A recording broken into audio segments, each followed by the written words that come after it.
Pwede. Guys, naghahanap pa kayo ng recipe ng vegetable na tad-tad ng gulay at okay na okay ang lasa? Hindi naman vegetable tawag dyan eh. Vegetable ball. Sakit naman sa tenga nun, parang sagwa pakinggan.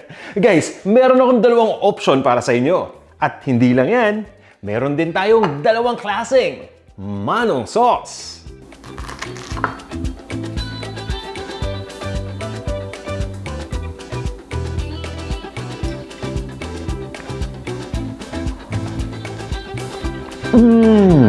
Ang sarap talaga. Isa pa, magdo-double dip lang ako.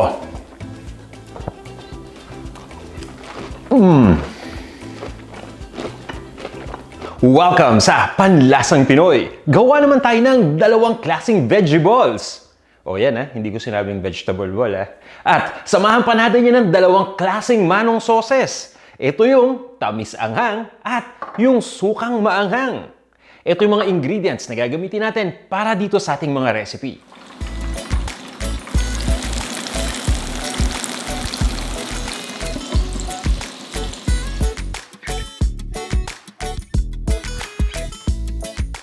Kung handa na kayo, tara na, gawin na natin to. Umpisahan muna natin ito sa paggawa ng manong sauce. Ito yung tamis anghang. Madali lang to. Nagpapakulo ako ng tubig at maglalagay tayo dyan ng star anise. Isa lang huwag yung dadamihan, baka naman masobran sa lasa. At syempre, ito na yung ating Knorr liquid seasoning. Pagkalagay ng mga ingredient na to, kukunin ko ng asukal. Brown sugar ang gamit ko. Yung brown na brown, mas maganda. Meron kasing medyo light brown sugar, di ba? Pero nakalagay naman doon, hindi naman medyo light. Light brown lang. So yun, mas okay yung brown na brown. Tapos naglagay ako dyan ng paminta, ng garlic powder, at maglalagay din tayo dito ng onion powder. Pagkalagay ng mga sangkap na yan, kukunin ko lang itong sili. Dahil nga tamis anghang itong ating ginagawa, di ba? Pagdating dito sa sili, china-chop ko lang yan. Medyo malalaki yung hiwa na ginawa ko, pero kung gusto ninyong ma-maximize yung anghang, ang gawin ninyo, hiwain nyo yung sili ng pinong-pino. Para nang sa ganun, pagkalagay pa lang ng sili dito sa mixture, kumapit na kagad yung anghang yan. Titimplahan ko lang to. Naglalagay ako ng asin. Pwede kayong maglagay ng ground black pepper kung gusto ninyo. Haluin lang nating mabuti. At guys, niluto ko lang yun ng mga 2 minutes para lang makuha natin yung lasa ng star anise. Okay na to. Palaputin na natin yung sauce. Ito yung tinatawag na slurry. Siyempre, alam nyo na yan, di ba? Cornstarch na tubig lang yan. Ang importante, haluin lang natin mabuti. Dapat ma-dilute natin dito yung cornstarch, tapos unti-unti ko munang nilalagay yung mixture. Huwag nating ibubuhos kagad at the same time lahat ng slurry natin. Para nung sa ganun, matansya natin yung consistency o yung lapot nitong sauce natin. Kaya inuunti-unti ko yan. Kalahati lang muna. Pagkatapos ng kalahati, kung sa tingin ninyo na kulang pa, ubusin na natin. At nakita ninyo, di ba, tinanggal ko yung ating star anise. Dahil kung hindi nyo tatanggalin yan, wala lang. Baka naman masama sa pagsawsaw ninyo at makagat nyo pa, di ba? Sagwa ng lasa yan, guys, kapag nakagat ninyo ng purong-puro. Yun, okay na yung sauce natin na yun. Ngayon, itong next sauce naman natin, yung spicy vinegar dipping sauce. Eto, naghihiwa na naman ako ng Thai chili pepper dahil syempre dapat maging maanghang itong ating sausawan. At pagsamahin na natin yung sibuyas. Yellow onion itong gamit ko at china-chop ko lang ito, yung saktong laki lang. Pero yung iba sa atin, gusto dito yung pinong-pino, di ba? Kasi pagkasawsaw, gusto yung sibuyas sumasama. So kung gusto nyo ganun, guys, feel free na hiwain ito ng maliliit na peraso. At bawang. Gumagamit lang ako dito ng garlic press para mabilisan, di ba? Although kung wala kayong garlic press, okay lang, guys. Hiwain lang natin ng pinong-pino yung bawang or i-crush nyo lang. Itong bawang naman, depende rin sa inyo, no? Kung gusto niyo mabawang yung lasa o hindi. Tapos niyan, tinitimplahan ko lang yan ng paminta at naglalagay din ako ng asin dyan. Ang gusto kong lasa ng sukang sausawan, yung malinamnam. Hindi lang yung panay asim at panay anghang. Kaya naglalagay ako dyan ng Knorr liquid seasoning. Ito yung chili. Para may anghang din, syempre, di ba? Malinamnam na may anghang pa. Tapos maglalagay tayo ng konting toyo lang. Actually, guys, itong toyo, pampakulay na lang to. Although may konting lasa rin na nabibigay yan, di ba? Tapos yan, papatamisin ko lang ng konti, maglalagay tayo ng asukal. At ito na yung suka. Pwede kayong gumamit ng distilled vinegar na katulad ng gamit ko or pwede kayong gumamit ng sukang puti dito. Haluin lang nating mabuti yan. Guys, kung gusto niyo mas maging malasa yung mga ingredients, pwede ninyong i-microwave yan ng at least mga 1 minute. Yun lang, tapos ipa-cool down lang natin or haluin lang natin ng ganito. Ready na to. O ngayon guys, gawin na natin yung ating mga vegetables. Dalawang klase ang gagawin natin. Ito yung ating vegetable number 1. Tadtadin natin ang gulay ito Yan, pinagsama ko lang yung harina, all-purpose flour, naglagay din ako dyan, ng cornstarch. At ito naman yung baking powder. Guys, pagdating sa baking powder, sundan niyo yung nakalagay dun sa recipe Huwag yung dadamihan masyado, baka kasi pumait yan. Naglagay din ako dito ng onion powder, garlic powder, at ng ground black pepper. At hinahalo kong mabuti lang yan At guys, re-remind ko lang pala kayo, pagdating sa recipe, bisita lang kayo sa panlasangpinoy.com, makikita ninyo lahat ng mga details doon. Ilagay na natin yung tubig dito. Hindi ko muna nilalate ang tubig 1/3 lang muna ng tubig yung nilalagay ko, tapos dahan-dahan ko lang hinahalo yan. At inuunti-unti ko lang yung paglagay ng tubig. Sabay halo hanggang sa maubos na to. At hanggang sa maging smooth na yung mixture.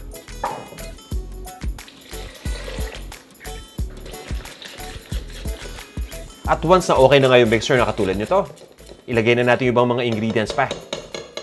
Nor liquid seasoning. Original naman yung gamit ko dito. Yan ang magbibigay ng linamnam. At dagdagan pa natin ng paminta. At tinitimplang ko rin ng asin yan. So guys, etong mga ingredients na nilagay natin ay nagko-compose ng basic na batter mixture ng malasang-malasa na. Kumbaga kapag lulutuin natin ito, may lasa na yan. Pero dahil nga vegetables itong ating gagawin, kailangan natin ng gulay component. At hindi lang basta-basta gulay guys Damihan na natin hanggat maaari Meron ako ditong kalabasa. Medyo iba yung itsura niya Ang tawag dyan ay butternut squash. Manamis-namis ang lasa niyan. I-prepare lang muna natin to. Tinatanggal ko lang yung buto. Ini-scrape out ko lang yan. Basta siguraduhin natin na natanggal mabuti Pati yung parang mga sapot doon guys, pilitin natin na matanggal. Tapos niyan, babalatan lang natin yan. Ito yung pinakamadali, gumamit lang tayo ng vegetable peeler. At ito naman yung next na gulay natin, yung carrot. Masyadong malalaki kaya kalahati lang yung ginamit ko. Pagdating sa carrot, ganun din piniprep ko lang yan, binabalatan ko lang. Tapos isi-shred natin pareho tong mga gulay na to. Kung sinisipag kayo, pwede ninyong manu-manuhin yan, i-chop nyo lang or in-mince ninyo, yung tipong hinihiwa ng maninipis. Pero kung nagmamadali kayo, vegetable shredder lang na katulad nito, okay na yan. Although alam natin na hindi magiging perfect ball-shaped figure yan mamaya dahil nga medyo mahaba-haba yung mga components na ginamit natin. Pagdating naman sa lasa, okay na okay yan. So pagsamahin lang natin lahat ng mga gulay dito sa isang bowl. Isunod na natin i-shred itong carrot Pwede rin nga pala kayong gumamit ng food processor kung ayaw ninyong mano-mano na mag-shred. Ayun, mas pinong-pino yun, guys. Once na ma-shred na natin yung carrot, so pinagsama na nga natin yan dito, sa lalagyan kung nasan yung kalabasa, kukunin ko naman yung dahon ng sibuyas o yung tinatawag natin na green onion. At i-chop ko lang ito. Kung wala kayong available na green onion, pwede kayong gumamit ng regular na sibuyas dito. Importante kasi yung lasa nito para dito sa ating vegetable. Kaya yan, pagsama-samahin na natin lahat dito sa isang bowl. Meron pa tayong isang gulay na ilalagay mamaya At kunin na natin yung ating mixture. Pagsamahin na natin to lahat. Pagdating sa vegetable guys, bukod dito sa mga gulay na ginamit ko, meron pa ba kayong mga ibang gulay na ginagamit? Or ano ba ang suggestion ninyo? Meron pa ba tayong madadagdag dito? O yan guys, so hinalo ko lang mabuti to at maglalagay lang ako dito ng green peas. Ang gamit ko yung frozen green peas na tinoko lang. Pwede kayong gumamit dito ng gisantes sa delata. Basta i-drain nyo lang yung tubig na kasama nun. Tapos haluin lang natin itong mabuti. Magpapainit na tayo ng mantika. Mas maraming mantika, mas maganda. At dahil nga marami tong mixture na ginawa natin, lutuin natin ito by batch. May susubukan nga pala ako. Nabili ko to online, napanood ko lang sa TikTok. Hindi ko sure kung gagana dito pero alam ko gumagana to dun sa ibang klaseng mixture Subukan natin. Ilalagay ko lang yung vegetable dito dahil nga mahaba yung mga ingredients natin dahil shredded. Feeling ko lang baka hindi maging perfect ball. So eto na. Mukhang hindi nga. Feeling ko magiging alien yung itsura niyan Tingnan natin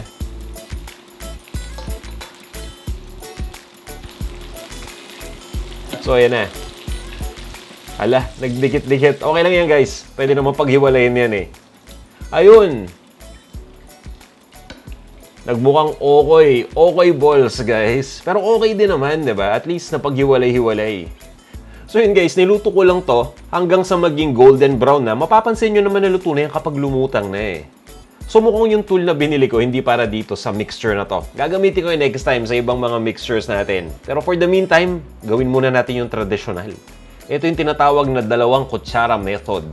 Okay? Papakita ko sa inyo bakit dalawang kutsara. Kasi may dalawang kutsara ako.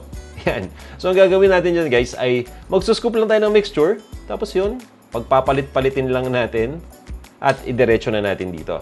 Yan, siguradong hindi yan magdidikit-dikit. Basta wag yun lang talagang pagdikitin ng sadya, ha? Tapos itutuloy lang natin yung pagprito niyan, katulad nung ginawa natin kanina. I'm sure guys, magtatanong kayo, pwede ba natin itong gawin in advance? Meaning, gagawin ko ngayon tapos bukas ko lulutuin. Ilalagay ko lang sa loob ng refrigerator. Siyempre, ang i-expect ninyong sagot, oo, di ba? Pero actually guys, hindi. Mamaya sasagutin ko yan. For now, tikman muna natin to. Kanina pa ako nananakam eh. Okay naman itsura, di ba? Kahit mukhang okoy. Oo, sarap. Isa pa nga. Okay yung lasa. Mamaya ko nasasawsaw. Yun nga guys, so pagdating dun sa tanong kanina, kaya ko hindi nire-recommend na i-prepare ito a day in advance, tapos i-refrigerate lang natin dahil dun sa baking powder na ingredient. Ang baking powder kasi nagre-react kagad sa tubig yan kapag pinaghalo natin sa liquid. So ibig sabihin nagre-release kagad ng gas. Kapag ginamit natin ito kinabukasan pa, mawawala ng effect na yung baking powder. Although yung lasa nito, magiging ganun pa rin, masarap pa rin. Ang pagkakaiba lang yan, hindi na to aalsa katulad ng gusto natin na pag-alsa. Kaya I strongly suggest na kapag gagawin natin ito, lutuin na natin kagad. Yun guys, okay na tong ating mga veggie balls. Nakita nyo naman, di ba? Ang ganda ng itsura kahit na mukhang okay yan.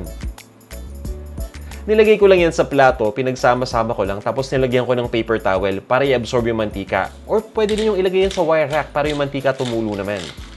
O, dito na tayo sa ating veggie ball number 2. Magpapakulo tayo. Bakit? Kasi, gumagamit ako ng talong dyan. Ito yung ginawa ko sa talong. Binalatan ko muna yan. Kadalasan, di ba, kapag gusto nating lutuin yung talong at tanggalin yung balat, iniihaw natin yan, o nilalagay natin direkta sa apoy, sinusunog natin yung balat. Ito yung alternative method. Baka kasi yung iba sa inyo mas gusto to. So, binalatan ko lang yung talong, tapos pinapakuluan ko lang yan hanggang sa maging malambot. Siyempre, hiniwa ko sa gitna para magkasya dito sa lutuan natin, di ba? So, simpleng-simple yan, tapos hindi pa mausok, hindi nyo pa kailangan mag-ihaw o maglaro ng direkta sa apoy. Sama naman, no? Maglaro ng direkta sa apoy. Hindi. Pangit yung maglalaro sa apoy, guys. Huwag tayong maglaro sa apoy. I-direkta lang natin yung talong sa apoy. Okay? At yan, guys. Once na malambot na nga, okay na to. Makikita ninyo may tubig pa yan, no? So, unang-una, tatanggalin ko muna yung tangkay. Dapat tinanggal ko na yan kanina pa eh, bago ko pinakuluan. At yung tubig na makikita ninyo dito sa bowl, guys, itatapon pa natin yan. Gusto natin kasi, matanggal natin lahat ng tubig as much as possible. At kukuha lang tayo ng tinidor. Bubuuhin na natin itong ating talong bola-bola.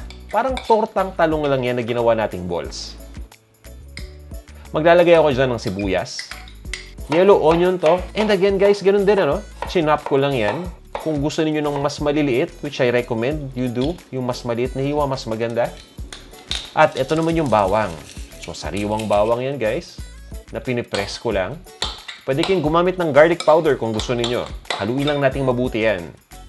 At maglalagay tayo dito ng no liquid seasoning na may chili naman para medyo maanghang. At maglalagay din tayo dyan ng paminta at ng asin. Haluin lang nating mabuti itong mga ingredients na to. At once na mahalo na, maglalagay na tayo ng itlog.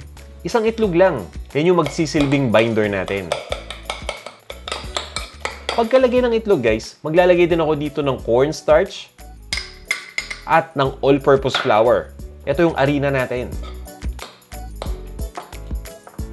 Pagkalagay nitong harina, haluin lang nating mabuti. Huwag na nating masyadong damihan yung harina, basta sundan lang ninyo yung dami na nakalagay sa recipe. Kapag dinamihan kasi natin, magiging dense ito eh. Gusto natin yung sakto lang yung texture. Okay na itong mixture na to guys. halos ready ng lutuin. Pero sandali lang lalagyan pa natin yung coating yan Ang ginagamit ko dito ay panko breadcrumbs. Ito yung Japanese breadcrumbs. Pwede kayong gumamit ng regular breadcrumbs dito. Or kung walang breadcrumbs na available, kahit yung regular na harina lang.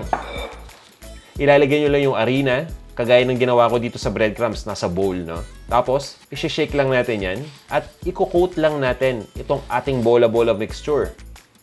Parang medyo napalaki yata yung scoop ko, Liitan natin next time. Pero yun yung idea. Yan, konti lang muna yung ilalagay ko dito. Tapos yun nga, i-roll lang natin yung mixture. Pagtabihin nga natin. Ayun, sakto lang to. So, ganyan yung gawin nating dami. Tapos, once na ma-roll na natin sa breadcrumbs, lahat ng ating mixture at maubos na natin yung pag-coat, ready na tayo para magprito. Gamit yung same mantika na pinaglutuan natin kanina, ito na. Pagdating sa heat setting, guys, ang gamit ko muna dito between low to medium lang. Tapos, pwede pa nating hinaan yan kung kinakailangan. Ayaw kasi nating lakasan kaagad yung apoy dahil pag nilakasan natin, maluluto kaagad yung breadcrumbs dyan, makikita ninyo magbabrown. Kaso yung labas lang yung naluluto nun. Dapat yung init mag-penetrate hanggang sa pinakagitna. Kaya mahinang apoy lang talaga ang kailangan natin. Tapos unti-untiin lang natin ang pagluto hanggang sa mag-brown na to.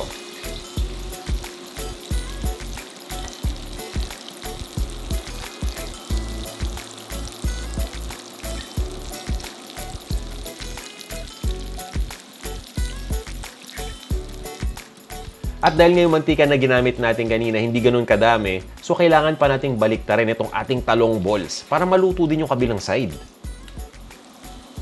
At once na maging golden brown na nga, nakatulad nito, ayos na to. Kunin lang natin yan. Tapos, ganun ulit guys ilalagay lang natin yan sa plato na may paper towel para lang ma-absorb yung excess na mantika. At, i-serve na natin. O diba? Saktong-saktong pang merienda yan guys. Actually, itong talong balls, hindi lang ito pinapang merienda. Personally, inuulam ko yan. Mamaya, malalaman ninyo kung ano yung pinakamasarap na sausawan para dito. Yung tipong bagay na bagay para sa akin, sa opinion ko. O guys, ready na to. Ilalagay ko lang to sa isang serving plate kasama ng veggie ball number 1 natin. Ito na ang ating mga veggie balls, guys. Veggie ball number 1 na mala okoy balls at ating talong balls. At ito na yung mga sauces natin. Ito yung spicy vinegar dipping sauce o yung sukang sausawan at ito yung ating tamis anghang na manong dipping sauce. Tara, tikman na natin to. Kumuha lang ako ng stick para dito sa ating veggie balls. O nakita nyo naman, di ba? Dalawang klaseng veggie balls ang pwede ninyong pagpilian. Una, yung may iba't ibang klaseng gulay. Yung pangalawa naman, parang tortang talong lang na ginawa nating veggie ball o bola-bola. Actually, kanina, natikman ko na siya. Nakita nyo naman, dumukot ako habang kumakain, diba? Titikman ko lang siya ng may manong sauce natin. Suka muna.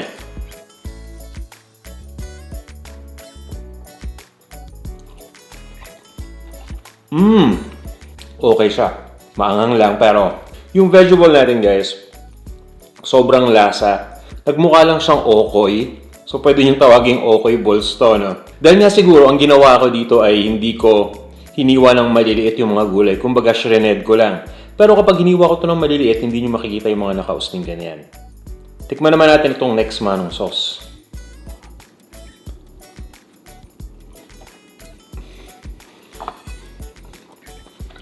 Ang sarap!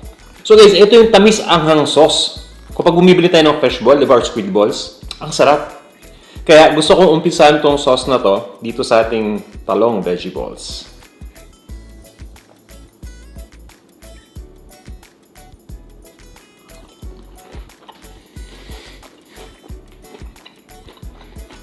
Subukan naman natin yung suka dito sa ating talong balls. So far guys, I'll be honest with you. Ito yung mas gusto kong sauce dito sa dalawa. Ito.